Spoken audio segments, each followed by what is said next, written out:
I think oftentimes when we start a podcast, we want everybody to listen to it. We want everybody to hear our ideas. Everything's awesome. And it's not for everybody.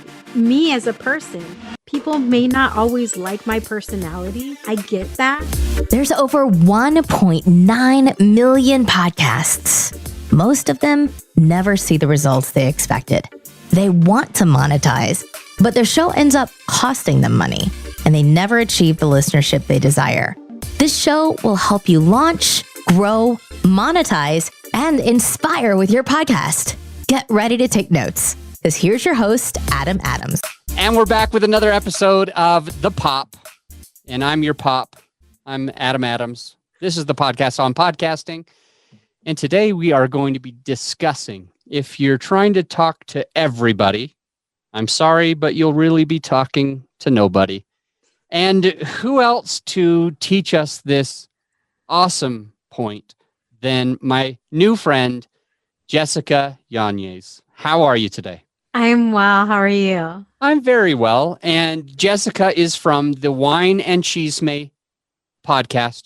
It sounds like wine and cheese almost. Well, it's I a like play on wine that. and cheese. Yeah. Oh, so you did it on purpose. Yes, Okay. I did it on purpose. So Chisme wine is and chisme. yes. It means gossip in yes, Spanish. it does. Yes, And the show highlights BIPOC stories. correct. That is, to be completely honest, and I'm okay admitting this, I had to look up what BIPOC meant. And so I Googled it, and it means Black, Indigenous, and people of color. So she's highlighting these stories of people of color, all diversities, and it's really interesting because it's not all focused on the BIPOC, but it is highlighting people within that community. And she drinks wine. And Jessica, do you have any wine today? I do, of course. I mean, look, I wouldn't be the wine and chisme if I was not partaking in the libations today. So I'm actually drinking a wine that comes from a Mexican-American winemaker. They own the brand. And they are called Ondrama Cellars. And this is a rosé from Love their it. thing. So I'm a giant rosé lover. I drink a lot more rosé in the summer than any other season. Right. It's like I either want red wine or rosé, and on special occasions, it's champagne. Do you ever drink champagne, Of course. sparkling wine on your show? Yeah, actually, there is the first two Latina winemakers to create a sparkling wine, and it's called Las Amigas is the brand.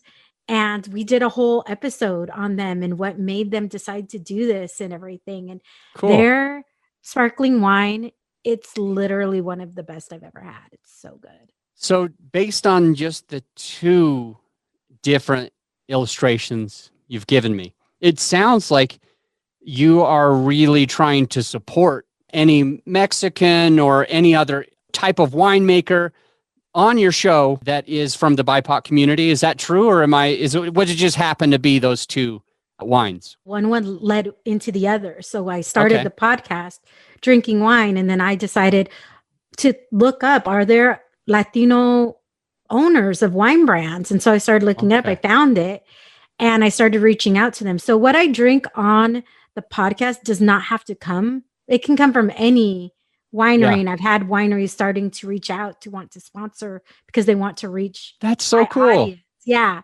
But I actually ended up, now I do these virtual wine tastings every month.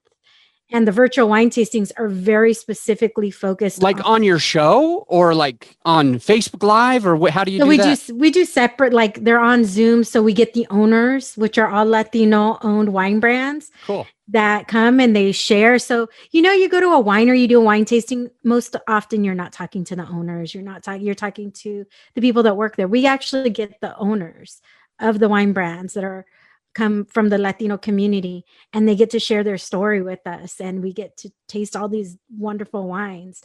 And so many people don't know that there's Latino winemakers because there's Yeah. I had many no out there. idea. I learned something today, which is really Hey. cool.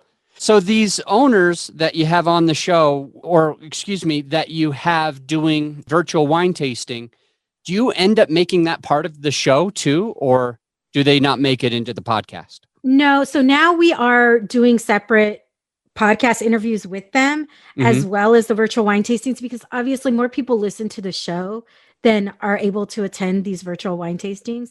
And these are really important, wonderful, amazing stories that they have. So I want to ensure that they're able to share their story. So we're going to start having one very wine focused podcast based on who we are having the virtual tasting with that month. And I know chisme sounds kind of like cheese. It means gossip. So wine and gossip. But just out of curiosity, are you a cheese lover as well? I am a cheeseaholic. Yes.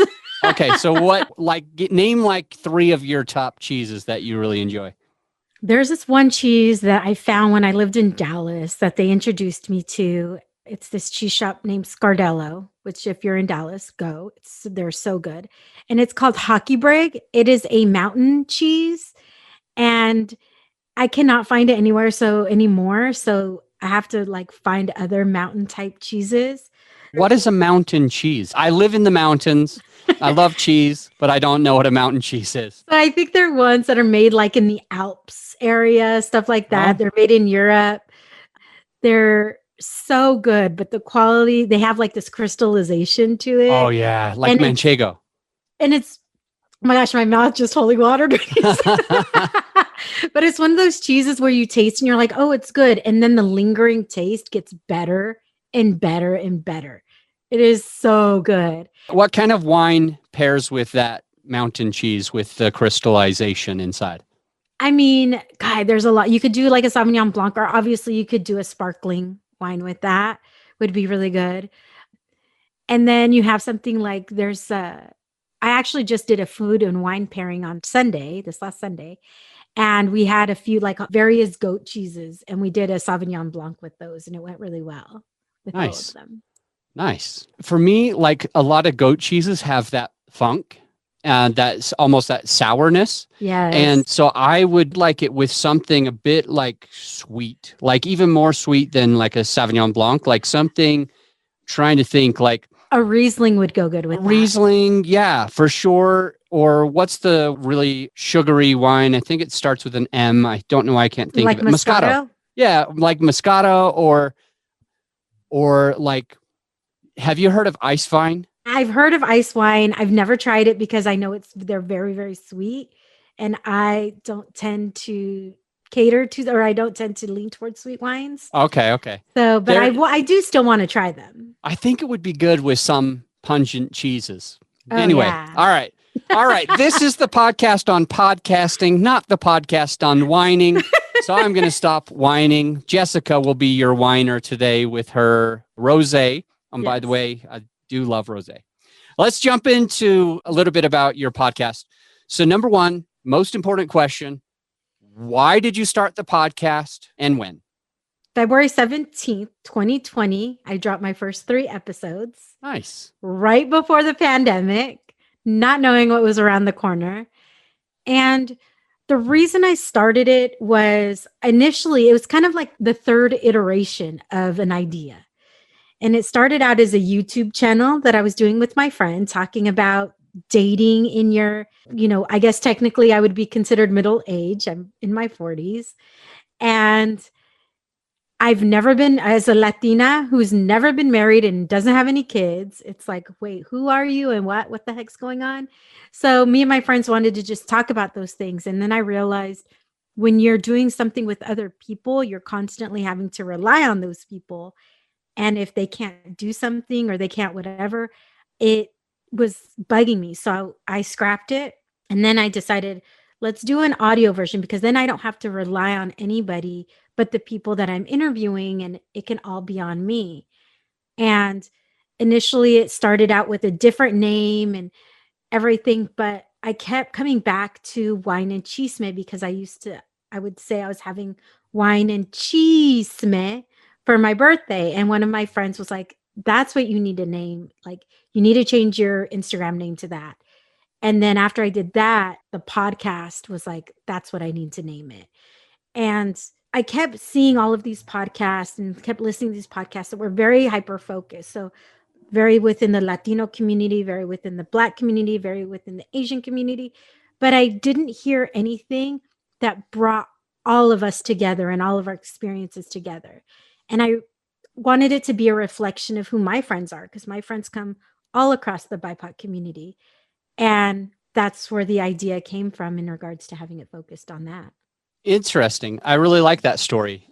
We are going to get into, if you're talking to everybody, you're trying to talk to everybody, you're going to fail and you're going to talk to nobody. We're going to get into that because, Jessica, you are really going to drive that home, I think, really well for us today, because you've really focused on, I know this sounds silly, you focused on focusing your podcast. Yeah. Niching down. Right before I go there, I want to mention that your setup, your sound sounds really good. And I've had a lot of people on my podcasts. I've had more than one podcast, and I interview a lot of women, and a lot of times the mic just isn't set up right. And so whatever you're doing, I think needs to come out. So if there's any new podcasting women that want to make sure that their mic works with the voice, could you share just what kind of setup you're running, like what the microphone is, what's in front of the mic, what it's plugged into, and what the settings are? Absolutely. So you're probably going to laugh at me because everybody that starts out wants to get like a Blue Yeti microphone, right? That's what I have. And I know a lot of times people are like, how does that sound? And so not only do I have a Blue Yeti microphone, first of all, apparently I hear that people don't necessarily have it facing the right way. So that's where they start with the issues. Make sure that the red button, the red light, when it comes on, it's facing you. I know that sounds really basic, but I've heard a lot of people say, oh, I realized that I had it facing the wrong way. It made sound very difficult. But I also have one of the foam things over the microphone, and I have a pop filter. Yeah. So I really want to make sure that the sound, and I have one of those mini foam things around it. Like, yeah. So that's so critical. Yes, it really is. I don't mean to cut you off. The Blue Yeti is talked about a lot. It's extremely polarized because most people are like, do not use that. It's terrible. I've seen it a lot. But at the same time, a lot of new podcasters are thinking like, oh, I've heard so much good things about the Blue Yeti. So it's like polarized. And I've always hated it. No offense. I've always just thought that they're terrible for podcasting, but the way you're using it is amazing. And so I want to highlight what I heard you say. You take the Blue Yeti, then you put a foam around the Blue Yeti to knock out a lot of that echo that most Blue Yetis are getting. Yes. Because it is a condenser mic, not a dynamic mic. So you can pick up tons of different sounds from around the whole room. So you've done a few things to stop that. You've put foam on it. You put a pop filter in front of it. And it sounds like you've put a cave around the backside so that it's not picking up all that echo. And it's doing a great job. And it's taking your voice and making it sound so beautiful.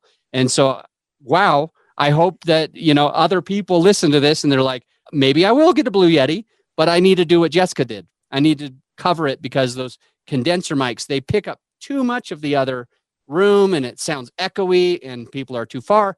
Yours sounds so good and dialed in. I love it. Thank you so much. And it was honestly trial and error because I was doing the same thing everybody else was doing at first. And just having it open, and you could really hear the difference in my audio over the last few months when I was like, wait, I need to do something else. And sometimes it's very expensive investing in equipment for podcasting. So I was like, how can I use what I already have and just make it sound even better? And I've noticed a tremendous difference. So you've been podcasting now for over a year. Mm-hmm. And so I'm going to ask you a 3-part question. You don't have to memorize the whole 3 parts because I know them.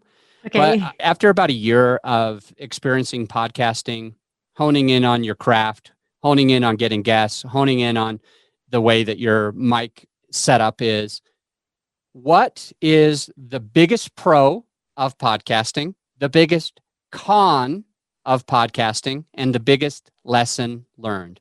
Pro first. The pro is all of these truly amazing stories that I've been able to hear from people, not just across the country, but across the world. That has been the biggest pro. I've got to meet so many people and become friends with a lot of these people. Nice. And how about the biggest con? Time. Is it take a lot? I mean, when you're a one-man band like I am, you are the booker, you are the editor, you're the producer, you're the interviewer, you're the host, you're the social media person, you're the everything.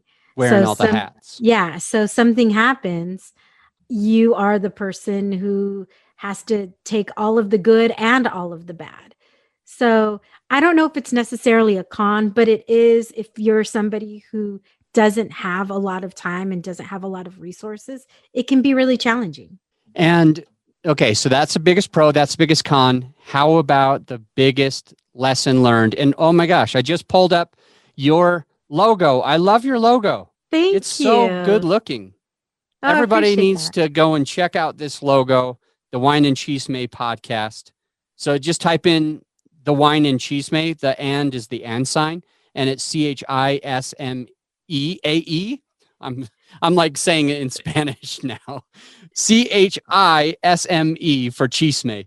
And then just check that out and you'll see how good looking that logo is. Go ahead and subscribe. And after listening to like an episode or two of Jessica's podcast, give her a rating and a review that you think she deserves, whether it's good or bad, but hopefully good. Hopefully good. I haven't had any bad ones, but I heard if you get a bad one, that's when you know you make it. So I don't know. I don't know if that's true or not. I got my first one like after 2 years or something, and it was a 1-star review. I don't even remember what it said, but it was something like, I need to pull it up. I cannot remember, but it was a 1-star review on my other podcast that I've sold that podcast now.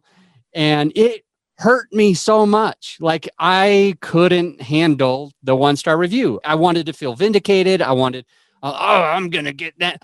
Oh, I remember what it was. I remember. So it was called the Creative Real Estate Podcast. And somebody says, this show is too much about apartment investing and not creative financing. And I was like, we talk about creative financing. Apartment investing is creative. And I was like, the hairs on the back of my neck were standing out. I was in fight mode. And luckily, I couldn't find the person because I would have told them off. But anyways, I was like, this podcast is creative. Its syndication is creative. But anyway, let's not to say that I want anybody to give me a bad review just because I said that. No. So the Wine and Chisme podcast, jump in, subscribe, listen to an episode or two and just give her an honest rating and a review. So over the last year, you gave us a pro, you gave us a con, which was wearing all the hats and you're doing all that. I want you to share the biggest lesson learned. I think the biggest lesson learned is really what we're going to get into is that your podcast is not made for everybody. Love that. That really resonates with me. So I'm just going to give you the floor then, Jessica, and you just share with us why it's important to niche and that it's not for everybody. Just share with us a few tips. I'll take really good notes and then we'll wrap it up. Okay. I think oftentimes when we start a podcast, we want everybody to listen to it. We want everybody to hear our ideas. Everything's awesome. And it's not for everybody. Me as a person, people may not always like my personality. I get that. I may not be everybody's cup of tea. The subjects that we discuss may not be everybody's cup of tea or a glass of wine, should I say. But I know that, like I knew going into this, when me as a Latina, me focusing on the BIPOC community, not everybody would be okay with that. So I had to be okay with everybody else not being okay. I know that there was going to be people who would really resonate, who would really enjoy it.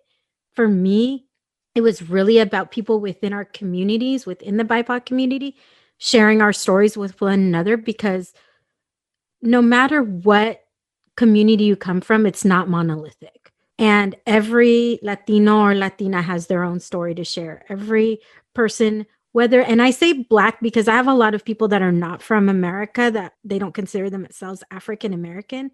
They consider themselves African. So they feel insulted when you say African. Some of them do feel insulted when you say African American. So whether you're from the Black community, whether you're from the Asian community, it's important. We all have our own stories and we all have our own things to share. So oftentimes it's not necessarily like we're concentrating on somebody's ethnicity, but oftentimes our ethnicity views the way that people treat us and how we see life. So it's really about that. And some people will really appreciate the stories that we talk about. Some stories are very universal. Like my most recent episode, we talk about toxic masculinity. That is something that is a universal topic. It's not just within the Latino community. And so some people will find value in that. And then some people won't. We talk very specifically about maybe the George Floyd experience like we did over the summer. Some people may not be able to handle that type of thing. So I know that my listenership is very much within the BIPOC community.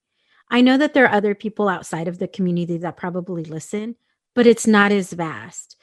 And so I'm okay with that. And I know talking about wine, sometimes people don't want to talk about wine. Some people do. Some people listen for a single tip that I give in that episode. So ultimately, whether you're talking about people's stories or whether you talk about finance or whether you talk about, some people think that they know enough and so they're not going to listen to you. Some people, it's just the way that you're able to give the information out.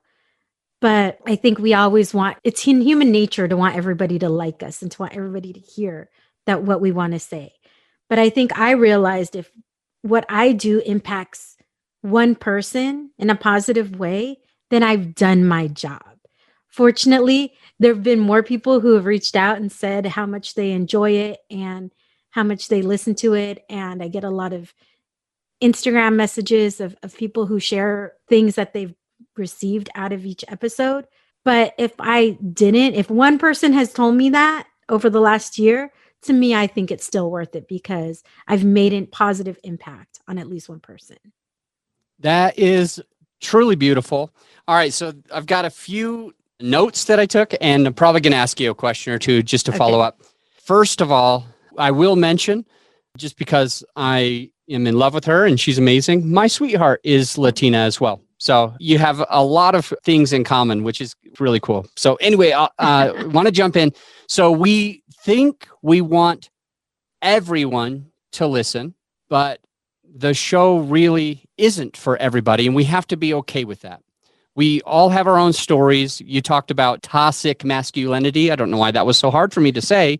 The George Floyd, which is hard for all of us to say, that was tragic.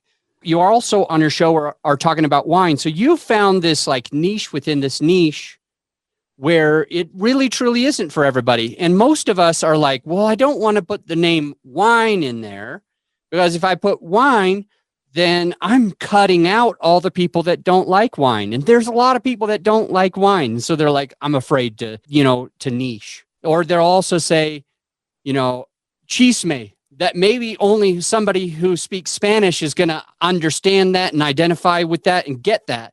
And wow, that's only a small part of our community. There's there's Asian and there's this and there's that. And then there's white and there's all this different stuff. And it's like, well, if I put chisme, I'm going to miss out. That's like that FOMO that everybody feels. And so you've niched really deeply and really narrow.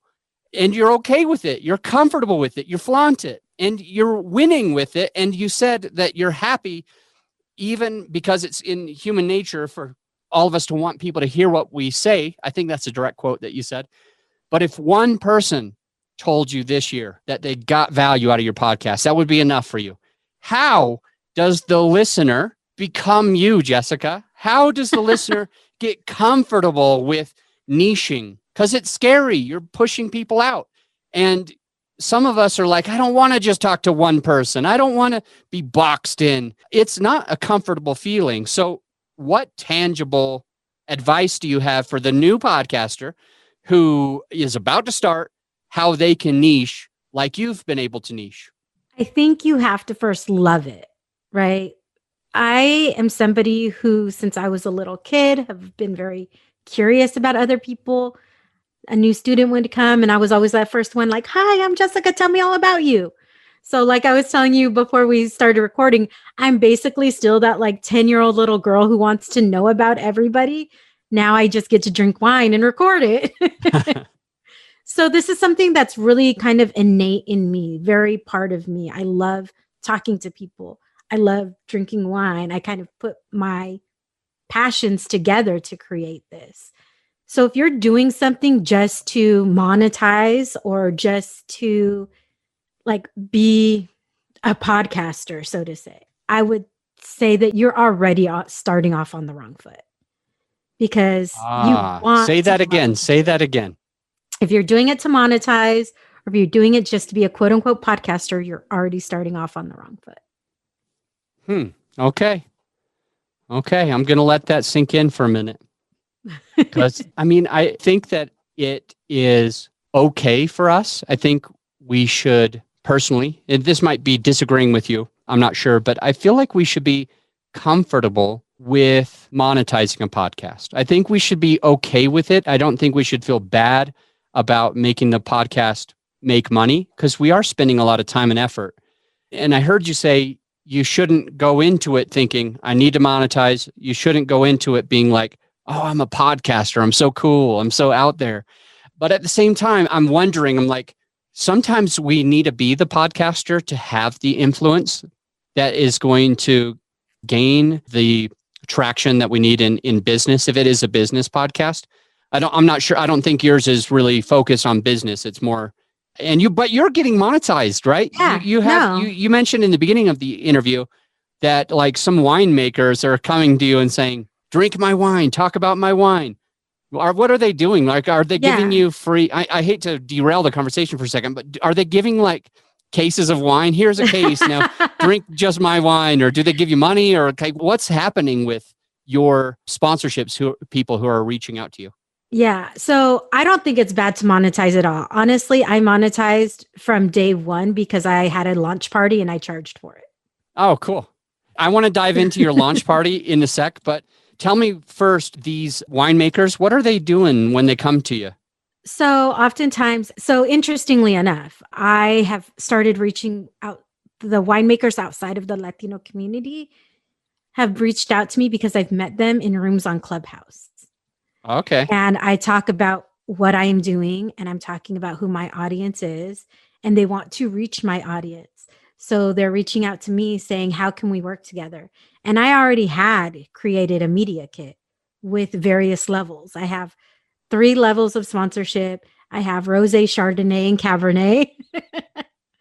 And then they get to choose and it's a per episode. Obviously, you have to send me wine because how am I supposed to talk about something if I can't drink it? But then they get to decide like at what level they want me to get into their wine, right? Do they just want it on the website and a link in the show notes? Do they, and the mention at the beginning of the show, like where I'm saying that this is the wine I'm drinking? Or do they want to go all the way where they are, today's episode is presented by blah, blah, blah, give a little bit more history on their winery. And then as I'm drinking it with my guest. So there's different options within that. So a lot of times within the Latino community, many of us don't grow up with wine. We discover wine a lot later. We grow up with beer and tequila and other liquor. And so now there's a tremendous segment of the Latino community that's discovering wine. So these wineries want to be a part of that. And I'm reaching those people. One of the things that I've been excited about, I didn't have a passport until recently, until 2019. And I didn't get to use it until the end of 2020. But anyway, just because of COVID and everything. But long story, I will keep it short. My sweetheart and I've always wanted to travel to wineries because I love wine. I love Italian wine and French wine and just going all over. I cannot wait to dive into some of the wines that you have on your show. She and I went to Cabo in Mexico and I was like, well, we're here. So I'm going to go visit a tequila distillery. You know, I want to go and see them. I want to go and see them cutting the agave and all that. And it was like, oh, it's 3 hours away is the closest. Are you kidding me? I'm in Mexico. All I want to do is try, go to my first ever tequila distillery, and we can't even do it because it would take an entire day to go there, spend the time, and drive back. So anyway, I will never make that mistake again. I'll make sure that we can do all sorts of fun stuff. But, laying on the beach while it was snowing in Denver and being out there, that was so nice and it was so beautiful. So we need to do more traveling, and we're going to be better. I'm going to be better at making sure that I can try the authentic, whatever comes from there. If I go to Portugal, I want to have a ruby port and a tawny port, Yeah. So anyways, now we've learned so much from you. We've gone a little all over the place. It's probably my fault, but I've really enjoyed this episode. What do you want to leave the listener with? What is one or two things that a new podcaster needs to know that we haven't already covered? I think one of the things is once you figure out what your niche is and what you really want to do, and we're so excited and we buy all of the equipment and we're looking at all of these things. One, there are a lot of really free things that you're able to do to start out. I didn't necessarily start with all of the free things because I wanted to have who my listeners are. I wanted to have some of those stats that you won't necessarily get with some of the free options. So you need to decide what you like, how you want to do that. But don't make it doesn't need to be as complicated as we tend to make it, because I know I did. The first episode I edited, I don't even know how long it took me because I think it was making it so complicated. But if you have a good topic, you have good equipment, or make your equipment work for you like I have done, right? With the Blue Yeti and everything you've done, yes. With everything else, that can make a tremendous difference. And I switched from Audacity to Audition because I have all of that anyways. And I got very overwhelmed by Audition. Fortunately, I have friends who are in radio who are like, you don't need all of that. You need like 3 things. And showed me, made my life so much easier instantly, because I was so overwhelmed of all of these different options you have. And I spend half the time editing now. And then also figure out what your timing is going to be, right? Mine sometimes can vary based on the subject, but I try and keep it as tight as possible because then that means less editing for me. But I think those are the main things. Just figure out what your niche is going to be. Make the equipment work for you. You don't have to have the best equipment, but I think you need to spend time before anything figuring out how the best way that it's going to work. I think we failed to do that as beginners. I know, at least I did. And then just don't make it so complicated. Figure out the things that you're going to do. I use Calendly. I created templates for myself in regards to asking somebody to be on the podcast, a reminder email, and a thank you email. Those are already in templates. I don't have to rewrite everything. I can just cut, paste, and then change the few things that I need to change. That's I try brilliant. and make it as simple for myself as possible. I want to end with something that you said that I think made our ears perk up. You monetized from day one. You had a launch party and you charged for it. Yes. And I think I would be doing a disservice to myself and to the listener if we didn't at least let you talk about how you made money on day one with this launch party. So let's share that with the listener. And then I'm going to mention to them the podcast, and then you can just let them know what the best way for them to reach out to you and get a hold of you is. Okay. So launch party, you monetized on day one. How? I had tremendous support from the people around me. I live in San Diego. I have a friend who has an event space, and they were like, you should have a launch party. And I was very hesitant because, again, when you put yourself out there in a podcast, this is my baby. Like, the podcast is my baby, and I've become very emotionally attached to it. And I don't think people realize putting yourself out there allows people to criticize you. And we don't want to be criticized. But when we're putting ourselves out in a public forum like this, we're putting ourselves out there too for that to happen, should it happen. So I was trying to kind of keep it low key, but my friends are like, why are you keeping it low key? This is ridiculous. And so I had a friend who offered her space. So I was like, okay, all right, let's do it. So I actually have experience working in events and public relations. So for me, I reached out to the people that I know. Friend who is a DJ offered his services to me for free. I had a friend who has a business where they have the photo booths. I asked her if she would be willing to do that. I didn't need all of the printed photos, but she gave them to me anyways. I had somebody who does wine tastings down in Valle de Guadalupe, Mexico. She sponsored the wine. And the only thing I paid for, and I had a local grocery store, Jensen's grocery store here in San Diego, give me cheese.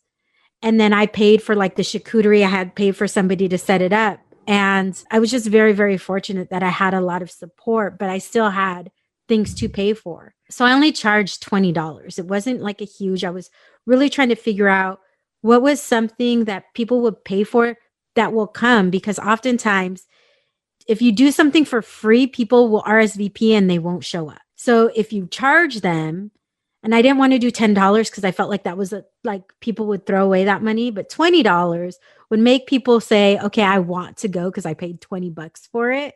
But it wasn't too much where people are like, heck no, I'm not going to go. That's too much. So $20 seemed to be the sweet spot. And I was able to make money from the very beginning with the support that I got. I think that was very valuable. Congrats, Jessica Yañez, for all of your success. I admire you for owning who you are and really being willing to niche down so that you're actually building a community rather than making it confusing because people don't know if they should listen or not. You've niched enough to really solidify that. I'm looking at your ratings and reviews after looking at your awesome logo, by the way, which is so good looking. And you have more than almost 90% of podcasts out there. Really? Yeah. So I had no idea. Yep. So you're doing awesome.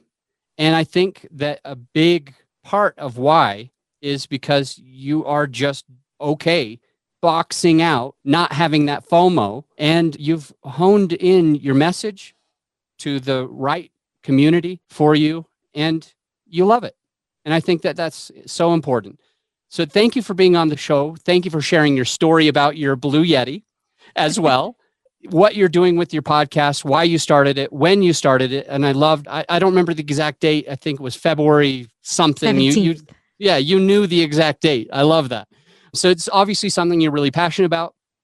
And I want to see you with continued success, drinking all the best wines around the world and having people just pour into your podcast because you've become the influencer, the leader in that space.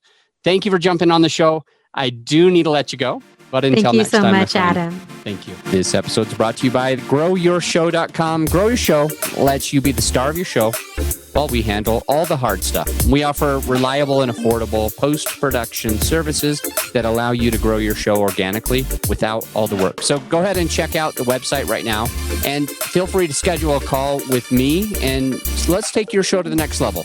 Again, GrowYourShow.com. You just press record. We handle the rest.